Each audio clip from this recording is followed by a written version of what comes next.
সাহেবের জন্মদিনে মনের গোপন কথা ফাঁস করলেন সুস্মিতা। দর্শকদের কাছে ছোট পর্দার সেরা জুটির তালিকায় রয়েছেন সাহেব সুস্মিতা, অর্থাৎ পর্দার কথা এভি। স্টুডিও পাড়ায় কানাঘুষো, পর্দার মতো বাস্তবেও প্রেমের রং লেগেছে সাহেব সুস্মিতার জীবনে। যদিও এই বিষয়ে এখনো মুখ খুললেননি দুজনে, তবে সাহেবের জন্মদিনে সুস্মিতা বুঝিয়ে দিলেন তাদের সম্পর্ক নিছক বন্ধুত্বের নয়। সাহেবের জন্মদিনে নিজেদের একগুচ্ছ ছবি শেয়ার করে সুস্মিতা লেখেন, এই বছরটিও যেন সুখ সমৃদ্ধি ও আনন্দে ভরে ওঠে এই কামনাই করি। শুভ জন্মদিন সাহেব ভট্টাচার্য, আমার ডোরেমন, আমার সুপারম্যান।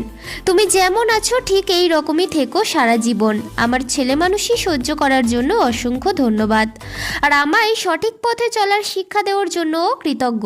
সাহেবের জন্মদিনে সুস্মিতার এই মিষ্টি শুভেচ্ছা বার্তা দেখে নেটিজেনরাও দারুণ খুশি। পর্দার মতো বাস্তবেও একে অপরের প্রেমে পড়েছেন, এটা